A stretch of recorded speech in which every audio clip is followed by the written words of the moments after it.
Berbagai peristiwa unik, menarik hingga tragedi terjadi selama sepekan ini. Rangkaian peristiwa tersebut kami rangkum dalam segmen On This Week malam ini.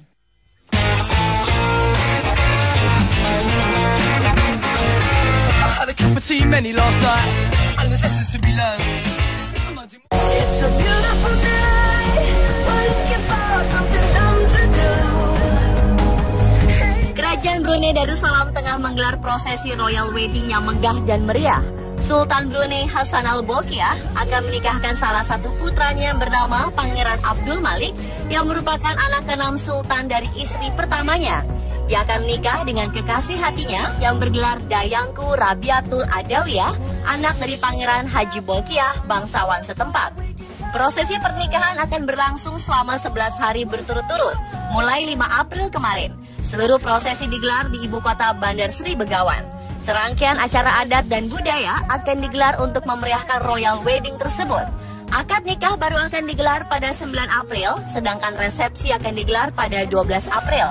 Proses royal wedding ini digelar sangat meriah dan ramai dengan berbagai pertunjukan adat maupun budaya khas Brunei.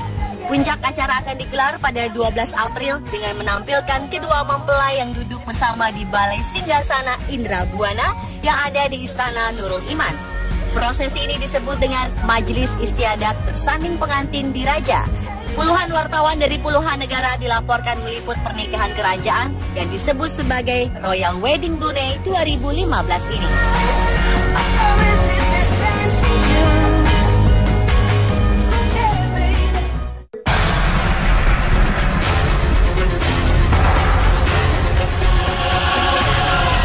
Mario Steven Ambareta diketahui masuk ke dalam wadah roda belakang pesawat atau main wheel Garuda Indonesia GA177 dari Pekanbaru ke Jakarta.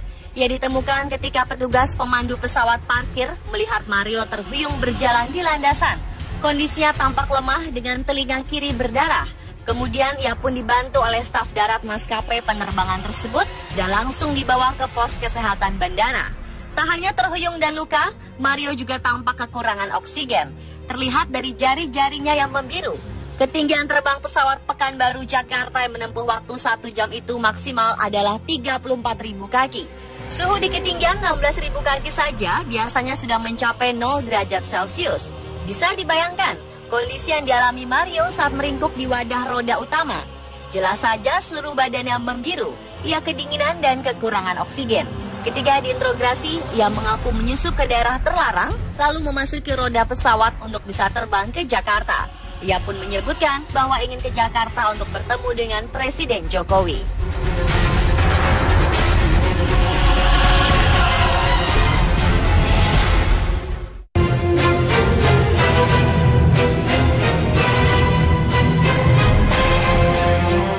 Kepolisian Maryland, Amerika Serikat mendapat temuan mengerikan di dalam sebuah rumah warga setempat. 8 orang yang masih satu keluarga ditemukan tewas di rumah tersebut. Temuan ini terjadi ketika polisi mendatangi rumah tersebut pada 6 April waktu setempat untuk memeriksa kondisi sang ayah yang dilaporkan tak masuk kerja.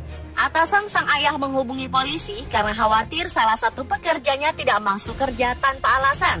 Ketika polisi mendatangi rumahnya, polisi mendapati sebuah mobil diparkir di depan rumah, tapi tak ada jawaban ketika pintu diketuk.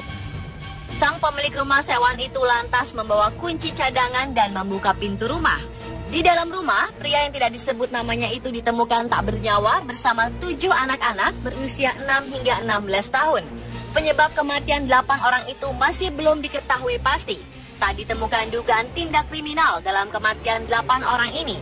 Hingga kini dugaan yang paling kuat adalah keracunan karbon monoksida.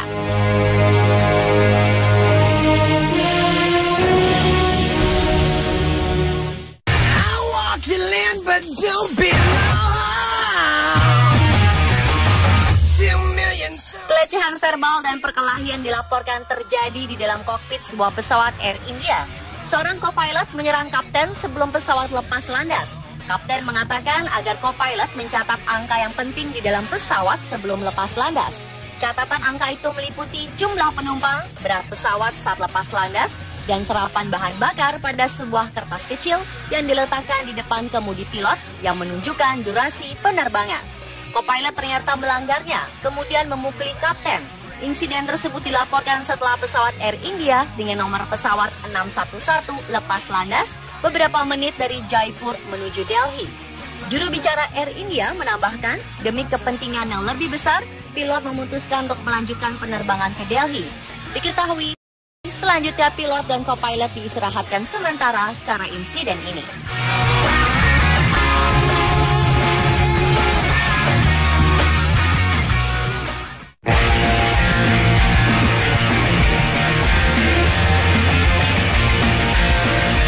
Pengadilan Turki memerintahkan untuk melakukan pemblokiran terhadap jejaring sosial Twitter dan YouTube. Pemblokiran tersebut diberlakukan karena tersebarnya gambar pengepungan bersenjata di kantor kejaksaan yang menelan korban melalui kedua jejaring sosial itu.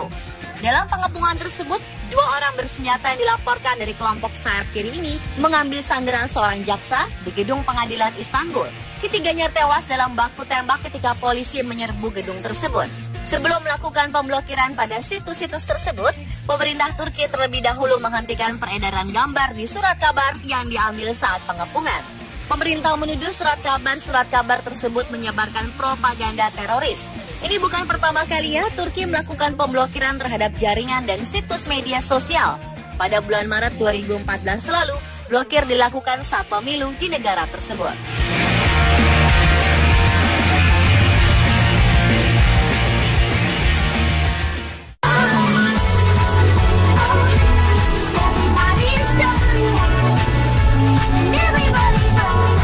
Sebanyak 17 perempuan baru mengetahui mereka memacari seorang pria yang sama setelah mereka datang membesuk pria tersebut di sebuah rumah sakit di Cina. Perbuatan pria bernama Yuan terungkap ketika ia mengalami kecelakaan mobil dan harus menjalani perawatan di rumah sakit. Para dokter kemudian menghubungi 17 kekasihnya. Ketika kekasihnya bermunculan pada waktu yang sama, mereka baru mengetahui bahwa Yuan menjalin hubungan asmara dengan mereka semua. Bahkan salah satu dari mereka sudah memiliki anak hasil hubungan dengan Yuan. Salah satu perempuan mengaku menopang hidup Yuan dengan memberikan uang secara rutin selama 9 tahun. Perempuan lainnya mengaku ia tengah merencanakan pernikahan dengan Yuan.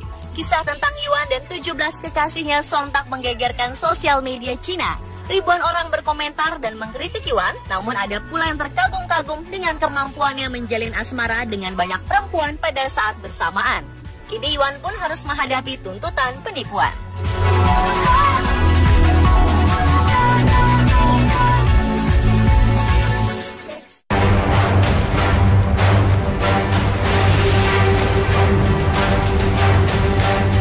Seorang ibu di India bertarung melawan buaya besar yang menggigit kaki putrinya saat tengah mencuci pakaian di sungai. Berkat aksi beraninya, nyawa sang anak terselamatkan. Peristiwa itu terjadi pada 3 April lalu. Divali Vankar dan putrinya Kanta Vankar tengah mencuci pakaian di sungai Viswami Mitri di desa Tikaria, Mubarak, India. Saat tengah mencuci, tiba-tiba seekor buaya besar muncul dari dalam air dan menyambar kaki Kanta. Buaya berahang besar itu mencoba menyeret Kanta ke dalam sungai. Ia pun menjerit sangat keras hingga didengar ibunya yang tak jauh darinya. Tanpa pikir panjang, Divali berlari berusaha menyelamatkan anaknya. Dengan berani, ia memukul reptil itu dengan tongkat kayu yang biasa dipakai penduduk India untuk mencuci.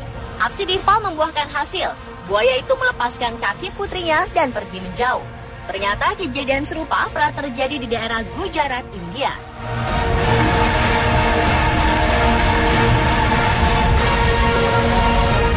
Pemirsa, itulah On This Week versi On The Spot.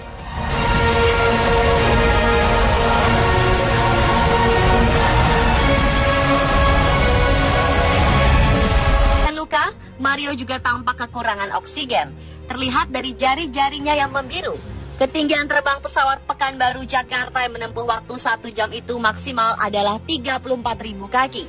Suhu di ketinggian 16.000 kaki saja biasanya sudah mencapai 0 derajat Celcius. Bisa dibayangkan kondisi yang dialami Mario saat meringkuk di wadah roda utama.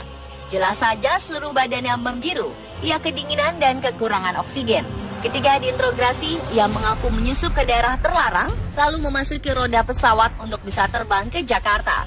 Ia pun menyebutkan bahwa ingin ke Jakarta untuk bertemu dengan Presiden Jokowi.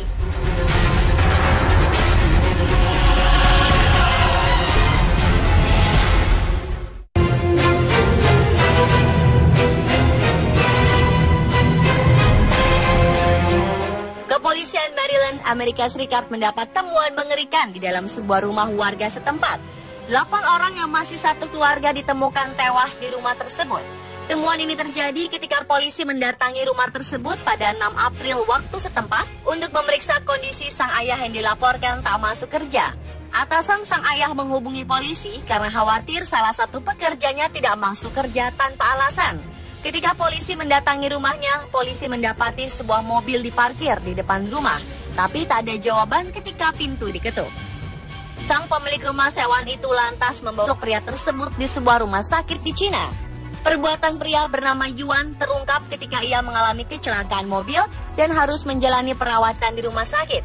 Para dokter kemudian menghubungi 17 kekasihnya. Ketika kekasihnya bermunculan pada waktu yang sama, mereka baru mengetahui bahwa Yuan menjalin hubungan asmara dengan mereka semua. Bahkan salah satu dari mereka sudah memiliki anak hasil hubungan dengan Yuan. Salah satu perempuan mengaku menopang hidup Yuan dengan memberikan uang secara rutin selama 9 tahun. Perempuan lainnya mengaku ia tengah merencanakan pernikahan dengan Yuan.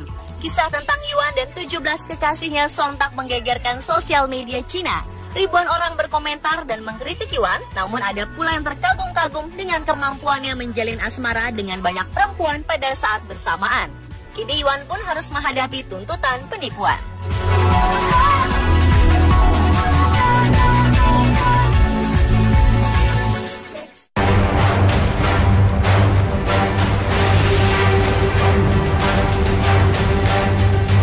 Ibu di India bertarung melawan buaya besar yang menggigit kaki putrinya saat tengah mencuci pakaian di sungai. Berkat aksi beraninya, nyawa sang anak terselamatkan. Peristiwa itu terjadi pada 3 April lalu. Diwali Vankar dan putrinya Kanta Vankar tengah mencuci pakaian di sungai Viswami Mitri di desa Tikaria, Mubarak, India. Saat tengah mencuci, tiba-tiba seekor buaya besar muncul.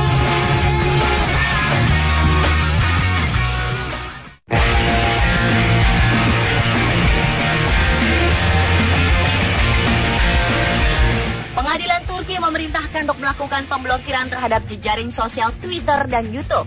Pemblokiran tersebut diberlakukan karena tersebarnya gambar pengepungan bersenjata di kantor kejaksaan yang menelan korban melalui kedua jejaring sosial itu.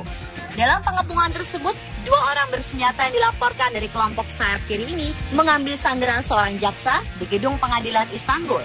Ketiganya tewas dalam baku tembak ketika polisi menyerbu gedung tersebut.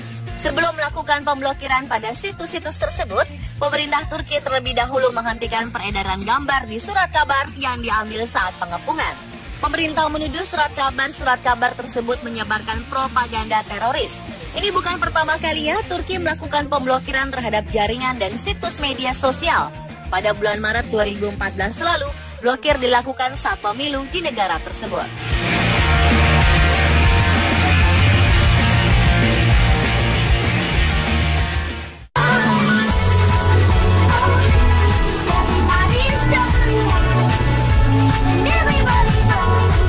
Sebanyak 17 perempuan baru mengetahui mereka memacari seorang pria yang sama setelah mereka datang membesuk pria tersebut di sebuah rumah sakit di Cina.